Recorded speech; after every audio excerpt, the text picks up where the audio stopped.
chicken inasal. Yan po ang menu for the day. Tingnan natin ang ating mga rekado. Hindi ko na po ginawa na listahan. Baka may magreklamo, ma-CPL tayo. Toyo, oyster sauce, sweet chili sauce, ketchup, peppercorn, Worcestershire sauce, lemon, asukal, siyempre, bawang. Ayan, simulan na nating haluin. Magdurog muna tayo ng paminta. Pagkadurog ng paminta, isama na natin sa ating bawang. Yan ko po haluin sa mangkok kung saan natin nilagay yung bawang. Ang susunod ay Worcestershire sauce. 3-4 na patak lang, okay na yan. Malasang malasa yan. Susunod, ketchup. Ang ketchup naman ay 3 kutsara na ketchup. 3 tablespoon na ketchup. Isa, 2, 3. Yan, 3 tablespoon na ketchup. Sweet chili sauce. Yan. Isa lang. 1 tablespoon lang. Okay. Tapos, oyster sauce. 1 tablespoon din. Oyster sauce. Pagsama-samahin natin yan dyan. 1 tablespoon na oyster sauce. Okay. Tapos, toyo. Sunod natin toyo. Mga 3 to 4 tablespoon na toyo. Okay. Ayan po. At tayong hahaluin na ang ating marinating sauce. Ang susunod naman ay ang ating asukal. Ayan. Haluin hanggang matunaw ha ang asukal para malasang malasa. Tapos ang lemon. Lahating lemon lang, ayos na yan. Pampatanggal lang ng lansa ng ating manok. Siyempre pampasarap na rin. Ayan ang ating lemon. Pagkatapos nito ay haluin nating maigi hanggang magsama-sama ang ating mga sangkap. Pagkatapos iseset aside na natin ang ating marinating sauce. And then let's deal with the manok. Paano ba natin ipiprepare ang manok? Makikita natin yan. Set aside muna natin to. Lagyan natin dyan sa tabi. Yan. Ayusin natin ang ating mga condiments. Yan. Itabi na natin yung marinating sauce. Now, let's deal with the manok. Paano ba ipiniprepare itong manok? Ipapakita ko sa inyo kung paano. Siyempre, tanggalin muna yan. Ganyan po namin nabibili ang manok sa supermarket. May mga tali at nakabalot ng maigi. Kung meron po kayong malaking gunting, pwede na yun. Itong gunting na to nabili ko sa Amazon yan. So, may katali man yan. Kahit gaano katigas ang ating gugupitin, kayang gupitin yung gunting na yan. Umpisahan natin sa puwet. Ayun, talagang pati buto niyan kayang tirahin ang ating gunting. Ganyan lang po ang pag-prepare ng ating manok. I-split natin para bang dinadaing natin.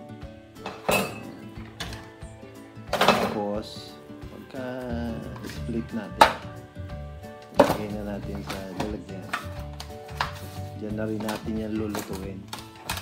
Pero in the meantime, i-marinate muna natin ang ating chicken.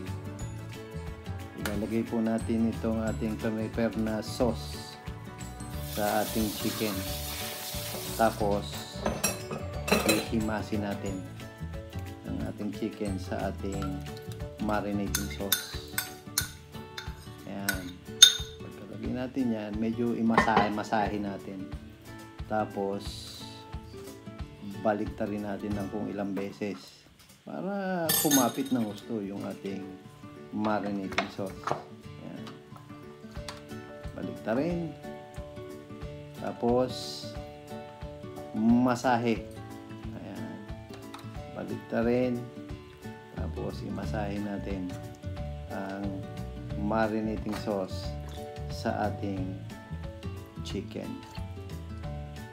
Tapos, i-cover natin at i-leave natin ng 1 o 2 oras. Mas matagal, mas maganda siyempre, para manuot yung ating marinating sauce sa ating chicken. O sige, kuberan muna natin to, tapos ilagay natin sa rep at maghintay tayo ng sabihin na natin 2 oras para maganda. Pero kung ikaw ay nagmamadali, 1 oras lang, ayos na. Pwede na yan. Pero kung talagang gusto mong manuot ang lasa ng ating marinating sauce sa ating chicken, mas matagal, mas maganda. Ayan. And then, after 2 hours, ayan, maganda na ang kinalabasan ng ating chicken. Medyo baliktarin natin pa ng 1 beses. Tapos, ready na sa pagluluto. Ang inasal po ay dapat iihawin sa uling. Pero wala po akong uling dito. Kaya i-oven natin. Ito po ang paraan ng aking pagluluto ng aking chicken inasal. Lalagyan ko muna ng foil sa ibabaw. I-cover natin yan bago natin ilagay sa oven para hindi muna siya masunog. Hayaan natin siyang maluto hanggang lumambot na yung ating chicken. 180 degrees centigrade. Preheat natin yung oven at ipasok natin ang ating chicken sa oven. Ayan, maghintay tayo ng 45 minutes para maluto ang ating chicken. Ayan. Then after 45 minutes sa oven, 180 degrees, tanggalin natin yung foil. At tanggalin din natin yung natitira pang marinating sauce. Ayan. Ganyan po pagtatanggal. Lagay muna sa plato. Ayan. Tapos, tatanggalin natin yung marinating sauce. Tapon lang natin. Ayan. At medyo linisin natin yung pinagluto. At ibabalik natin yan sa oven para papulahin na lang yung manok. Para sa presentation na lang. Actually, luto na yan. Magandang itsura. Balik natin ng mga 10 minutes pa.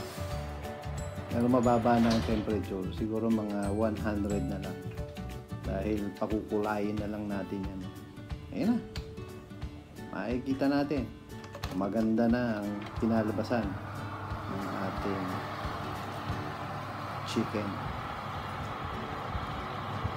Pagkatapos po nating tanggalin sa oven, ay ilagay na natin sa isang plato para sa presentation ng ating chicken inasal. Mukhang masarap pa. Umuusok pa. Yan po ang ating chicken inasal. Ready for our lunch time. Mukhang masarap ah. O anak, halika na. Kain na. Ano, ang verdict? Ayos. O, mag-subscribe kayo ha. Salamat.